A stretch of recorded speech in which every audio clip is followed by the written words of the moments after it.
Selam aleikum, paqja qoftë me ju.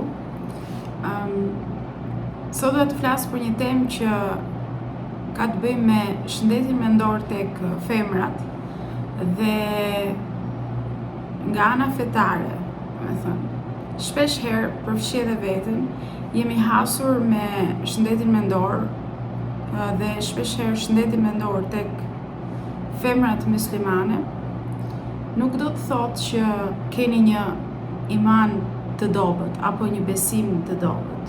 Shpesh herë teksa përbrenda jush ju digjeni, teksa përjetoni stres, teksa përjetoni ndoshta shembje totale të asaj që ju mban, apo teksa ju lëshoheni shpirtërisht, dismotivoheni, të gjitha këto nuk ju bën juve si një muslimane me besim të dobët. Përkundrazi, ky është momenti që ju keni më shumë nevojë që të jeni më pranë Allahut. Dhe duhem patur parasysh që shpesh herë kam dëgjuar femra që thonë nuk mund të lutem, nuk mund të falem, nuk mund të bëj gjërat siç duhet në Islam sepse ndihem moralisht apo ndihem emocionalisht keq. Pikërisht këtë merrni si shenjë që në këto momente ju keni nevojë për atë vetmin tuaj ku ju të qëndroni vetëm me Allahun dhe të faleni. Pikërisht ajo është një shenjë që ndoshta Allahu ju a jep për t'ju dëgjuar zërin.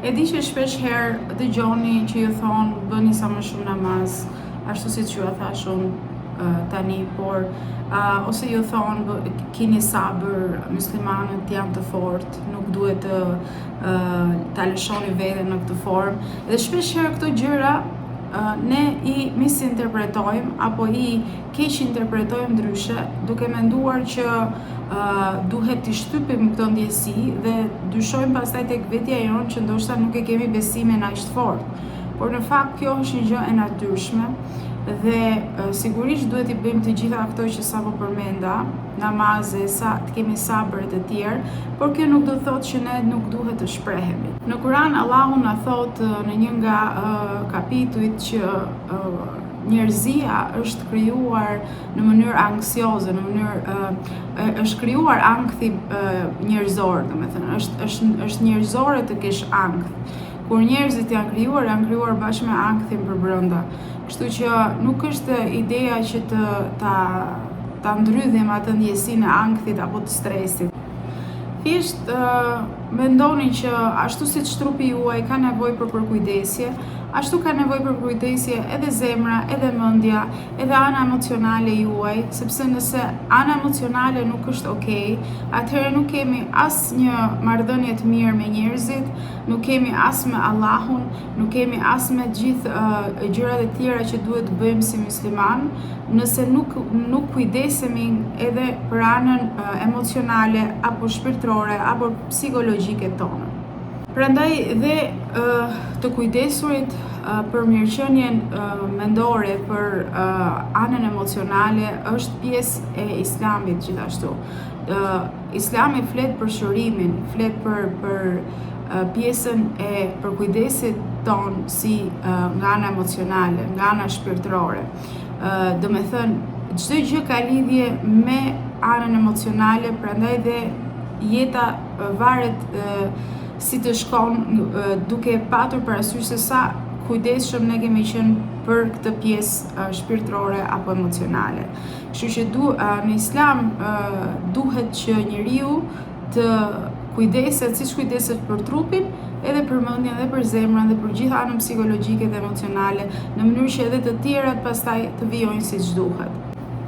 Islami apo Allahu nuk na thotë që ne duhet të shtypim ndjesitë tona, duhet të ulemi atje diku dhe të rrim të mendojmë dhe të stërmendojmë edhe akoma më shumë, dhe ndërkohë që duke menduar apo overthinking që është në anglisht, duke menduar sa më shumë, këtu pastaj hyn dhe pjesa e shejtanit që rrin edhe na përshpërit sa herë për gjëra që mund mos jenë reale, por thjesht ne i mbimendojmë më shumë se ç'duhet. Kështu që prandaj nuk duhet t'i shtypim këto ndjesi në kuptimin emocional. Nëse ne duhet të shprehemi, Këtë gjë na bën edhe që të shërohemi, në kuptimin që Islami nuk na mëson që shtypi ti tani emocionet, mos fol, hesht, vuaj për brenda, domethënë, dhe do shpërblehesh. Nuk është kjo pjesa e dëmtimit të shëndetit. Kur kemi dëmtim të shëndetit, ashtu si dëmtohet shëndeti fizikisht, është mbi të gjitha pjesa ajo që nuk shihet, që dëmtohet edhe më shumë, dhe që nëse për brenda nesh ne jemi keq, edhe trupi do të shkojë keq dhe fillojnë dhe sëmundjet më pas nëse nuk shprehemi. Pra Islami nuk ka të bëjë me mos shprehjen. Shpesh herë shumë kultura e kanë transmetuar ndryshe, e kanë keq interpretuar që ti nuk duhet flasësh, duhet heshtësh dhe duhet vuash aty. Po kjo nuk është pastaj pjesë e fesë, vuajtja. Allahu nuk do që ti të dëmtohesh fizikisht, mendërisht, emocionalisht, sepse nëse ti dëmtohesh, atëherë nuk ka më as adhurim, nuk ka më as një gjë që ti mund të bësh si muslimane. Pra nëse ti në zemrën tënde je duke mbajtur diçka të rëndë, apo ndihesh mbi shpatullat e tua që ke një stres të madh, ti nuk duhet ta mbash këtë gjë vetëm. Domethënë ti duhet ta flasësh me dikë, duhet ta shprehësh. Në të kundërt e gjitha kjo pastaj të kthehet në sëmundje, siç kemi sëmundjet e kancerit, që pjesa më e madhe e mjekëve apo e shkencës thotë që krijohet nga stresi. Dhe është ajo gjë e padukshme që ne mbajmë për brenda në shpirt, që rëndon dhe ajo pastaj të smur. Pra merre si një shenjë këtë që ajo që ti mban për brenda, gjithë ajo ngarkesë emocionale që ti mban për brenda, nuk është e detyrueshme apo nevojshme ta mbash gjithë atë ngarkesë vetëm. Pra duhet që dikush të ndihmojë. Është haram që ne të mbështetemi, domethënë të themi, okay, patjetër Allahu vjen përpara, ai do na ndihmojë. Por Allahu ka dhënë të gjithë burimet, resurset, rrethëqark për të ndihmuar njeriu. Dhe nuk mund të themi që ne do rrim tani dhe Allahu do na, patjetër që Allahu do na ndihmojë, por Allahu na ka ndihmuar pikë së pari duke na dhënë resurset, burimet, natyrën rrethëqark, që mos na bëj të vuajmë kuptimin shpirtëror. Dhe nëse ne jemi mirë nga ana e shëndetit, edhe marrëdhënia jonë me Allahun do jetë akoma më mirë dhe më e frytshme. Prandaj duhet të kujdesemi për veten në kuptimin që ta shpërndajmë atë ngarkesë emocionale, të marrim ndihmë nga njëri tjetrit, nga gjithë ato resurse që Allahu na ka dhënë, dhe ta shpëtojmë veten. Sepse nëse gjëja e parë që çon drejt vrasjeve, vetvrasjeve, sigurisht që është ajo ana e pashprehur emocionale. Shumë kultura thon hesht, nuk neglizhohen, shumë gjëra neglizhohen, nuk fliten, keq interpretohen si turp, si problemi mendor bëhet si një gjë bullizuese, në kuptimin që duhet kesh turp nga ajo që ti po kalon, pa e shprehur këtë gjë. Dhe sigurisht pa e shprehur këtë gjë nuk mund të jesh dot as i afërt apo e afërt me Islamin, me besimin tënd dhe përballë Allahut. Profet Muhammed, paqja qoftë mbi të, na ka thënë që e dim që gjoksi juaj shtrëngohet për brenda nga ajo gjë që ju thonë. Domethënë, çdo gjë e keqe apo çdo problematik apo çdo gjë negative, toksike që transmetohet nga njerëz të tjerë apo shpeshherë ju bëjnë të vuajnë dhe shprehet në atë kuptimin që brenda vetes ke një si shtrëngim nga stresi, nga dhimbja që ti ndjen për disa fjalë të thëna, për disa gjëra apo veprime të bëra. Kështu që Allahu e di këtë gjë dhe e di që çfarë ju dhem, çfarë ju shkakton të ndiheni keq moralisht, por ai gjithashtu është dhe më afër venës së qafës, pra ai është pranë nesh shumë afër, dhe ai e di, dhe Allahu ka thënë me vështirësinë vjen dhe lehtësimi. Shpeshherë kjo është keq interpretuar në kuptimin që pas vështirësisë vjen lehtësimi. Në fakt, Allahu e ka sjell vështirësinë po ka sjell pranë vështirësisë dhe lehtësimin, në mënyrë që mos na lër gjatë të vuajmë kuptimin metaforik në kuptimin figurativ, që mos na lër gjatë, domethënë është aq i mëshirshëm sa me vështirësinë e ka sjell, domethënë me problematikën ka dhe kurën e shërimit. Gjithmonë mbajini mend, pas çdo vështirësie që ju kaloni, me të ka ardhur dhe lehtësimi. Dhe herët apo vonë do ta ndjeni këtë gjë. Thjesht duhet keni atë durimin e brendshëm. Kur jeni në situata emocionale është shumë e vështirë. Prandaj duhet të kërkuar ndihmë, duhet të flitet. Është shumë e thjeshtë i thuash dikujt shko bëj namaz. Patjetër që ai do e bëj namazin. Po kur nuk ndihesh mirë, ajo është si sëmundje, siç ke sëmundje fizike, ashtu është ajo pjesë që njeriu nuk e sheh, që është pjesa e brendshme e stresit. Kështu që kërkoni ndihmë në mënyrë që edhe të bëni dhe obligimet siç duhet në Islam, sepse shpeshherë kjo na dëmton. Pikërisht mos kërkimi i ndihmës nga ana emocionale, psikologjike, nga njerëz që rrethohemi, shpesh rrethohemi nga njerëz që na marrin komplet energjinë dhe ne mbetemi pas një gjë dhe përpëlitemi ditë pas dite, me zingrihemi nga krevati, shpesh herë është ajo dëshira që nuk mund të falemi, etj. Prandaj duhet kërkuar ndihmë në mënyrë që edhe ne të jemi në rregull me obligimet që na ka caktuar Allahu. Kultura i ka thënë femrave që heshtja është gjëja më e mirë që një femër duhet të bëjë, të hesht, ndërkohë që Islami ka thënë që heshtja përballë padrejtësisë është mëkat. Kështu që keni frikë nga këto keq interpretime, sidomos ka hoxhallar shumë që flasin pa pikë taktin, kuptimin emocional, duke e përfshirë dhe kulturën që shpeshherë kulturat përbëhen dhe nga një ignorancë e vjetër, një ignorancë që e pa zhvilluar, kështu që e përfshin bashkë me fenë dhe thonë kjo është feja pastaj, kjo është Islami. Jo. Kemi arritur në një kohë që femrat muslimane e kanë për turp të bëjnë gjëra që Hatixha, paqja qoftë mbi të, i theu si rregulla në kuptimin figurativ, i theu këto veprime me shekuj më përpara. Dhe sot këto gjëra quhen turp, përfshihet kultura dhe transmeton si të doj. Sot femrat po shtypen pikërisht nga kjo pjesë kulturore, ndërkohë që Hatixha, paqja qoftë mbi të, i theu gjithë këto gjëra shekuj më parë. Edhe do ta shpjegoj pse. Ajo theu gjëra që 1400 vite më përpara që sot po bëhen tabu, në kuptimin që s'kam se të bëhen tabu për sa kohë nuk është asnjë gjë që shkon në kundërshtim apo ndesh me Islamin.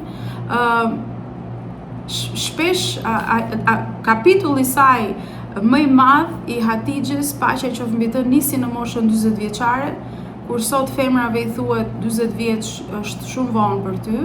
I thuhet të mbyllen, të mos bëjnë asnjë gjë sepse është vonë, ndërkohë që Hatixha, kapitulli i saj më kryesor nisi pikërisht në moshën 40 vjeçare. Përpara Islamit, femrat ishin pa të drejta, pa mbrojtje, pa një dinjitet, pa i dhënë dinjitetin e caktuar, pa të shtypura. Këto kanë qenë femrat përpara Islamit. Vajzat që lindnin përpara Islamit groposeshin, varroseshin të gjalla për turp, ishte turp të lindje një vajzë, dhe femrat trajtoheshin si pronë, shiteshin si sklave. Këto ndodhin përpara Islamit. Nuk i dëgjoi zëri, vlerësimi i tyre varri vetëm nga meshkujt, por jo nga Allahu. Ka qenë një botë atëherë që sikur i thuhej femrave të zhdukeshin, të mos ekzistonin. Dhe fatkeqësisht sikur po rikthehemi te kjo pjesë. Dhe pikërisht në mes të asaj bote, Hatixha, paqja qoftë mbi të, qëndroi krye lart, me dinjitet, plot vlerësim për veten, një lloj sikur qiriri që kërkon ta shuash, ta fikësh dhe nuk fiket. Ashtu qëndroi ajo.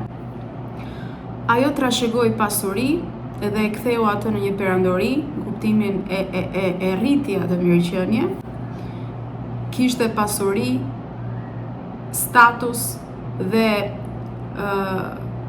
nuk asgjë nga këto nuk e shuajtën apo nuk e përullën atë si grua. Hatixha ishte e vet 2 herë dhe kishte fëmijë të rritur.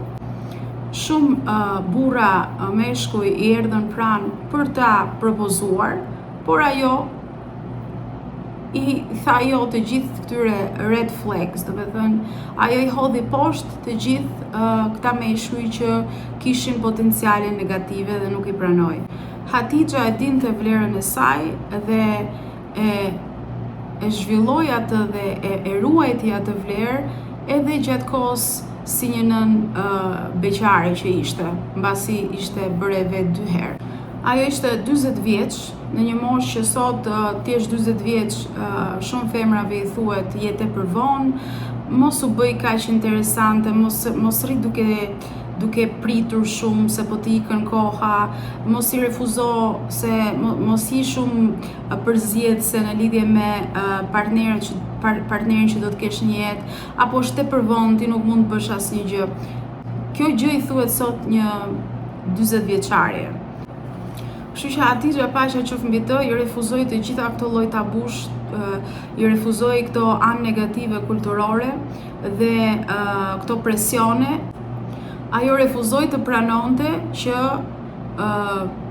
vlera e një gruaje humbiska në një moshë të caktuar. Kështu që prandaj nuk është e vërtetë. Hatixha Paqja qoftë mbi të i propozoi profetit Muhammed Paqja qoftë mbi të, i cili ishte 15 vjet më i ri se Hatixha dhe nuk kishte as turp për këtë gjë, nuk pyeti për opinionin publik, se çdo thonin se po bënte një gjest edhe po propozonte një burr, edhe ndërkohë ai ishte edhe më i ri se ajo. Ajo nuk kishte dëshirë të zgjidhej, ajo kishte dëshirë të zgjidhte në bazë të integritetit, të zgjidhte dikë që i përshtatej, të dikë që nuk kishte pse nxitohej për të zgjedhur dikë se i iku mosha apo se i mbaroi mosha për këto gjëra. Kështu që nuk kërkoi që të zgjidhej, por e dinte se ç'donte, e dinte dhe me integritetin e saj bëri të gjithë këto gjëra. Pas martesës, në moshën 40 vjeçare, ajo lindi dhe 4 vajza të tjera, pikërisht pas moshës 40 vjeçare, gjë që sërish sot është tabu kjo pjesë.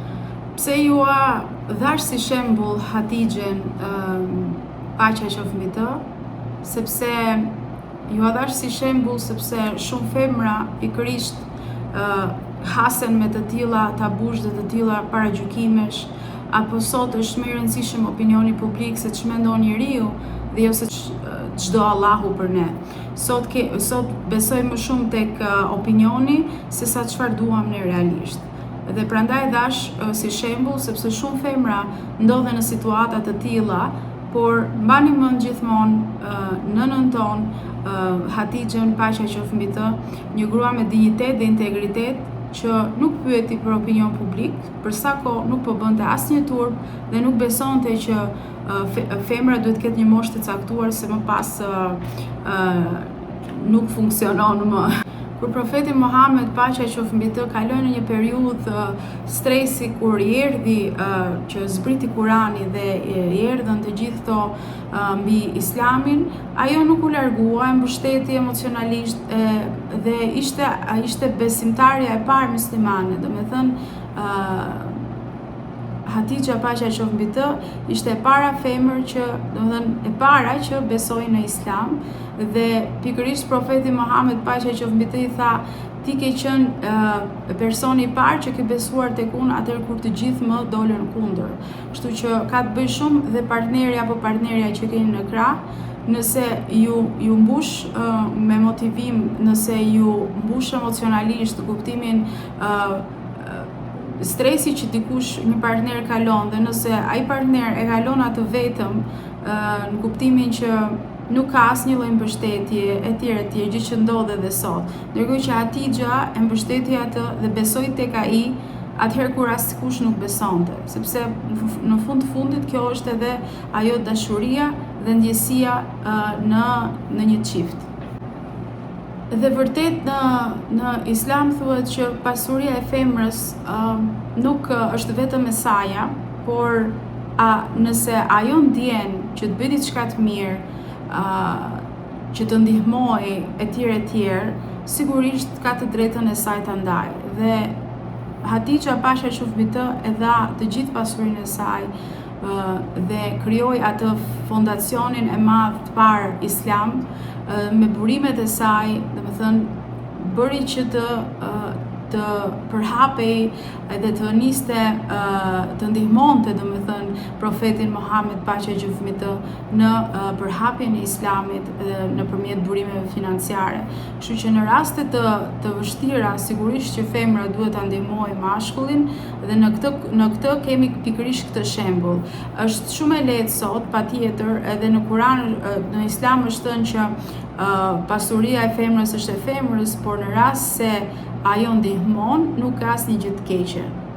Të ndihmoj për një kauzë të mirë, apo të ndihmoj partnerin e saj që gjithmonë i është gjendur aty dhe e ka ndihmuar dhe atë njëkohësisht. Kështu që çdo gjë ka dhe atë pjesën e të dhënurit, e të marrit njëkohësisht në mënyrë reciproke dhe të ndihmuarit. Kështu që nëse në Islam thuhet njeriu i mirë gjithmonë është me njeriu e mirë dhe njeriu i keq me njeriu e keq.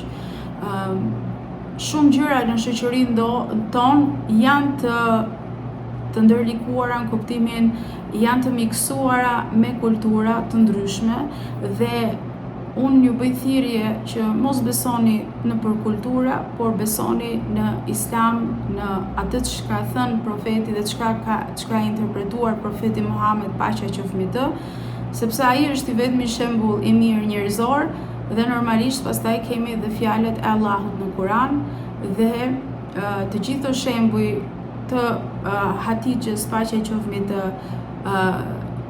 tregojnë që femra nuk është më e shtypur ashtu siç ka qenë përpara Islamit, por fatkeqësisht po bëhet e shtypur duke u manipuluar ashtu siç duan disa njerëz. Kështu që qëndroni të forta dhe mendoni dhe kujtoni kur profeti Muhammed para se të jepte shpirt tha kujdesuni për femrat dhe ai e dinte që ndoshta do vinte një kohë që femrat do shtypeshin në të gjitha llojet e kulturave dhe do të kthehej edhe një herë si më përpara, por qëndroni të forta dhe mendoni që Islami e nderon femrën.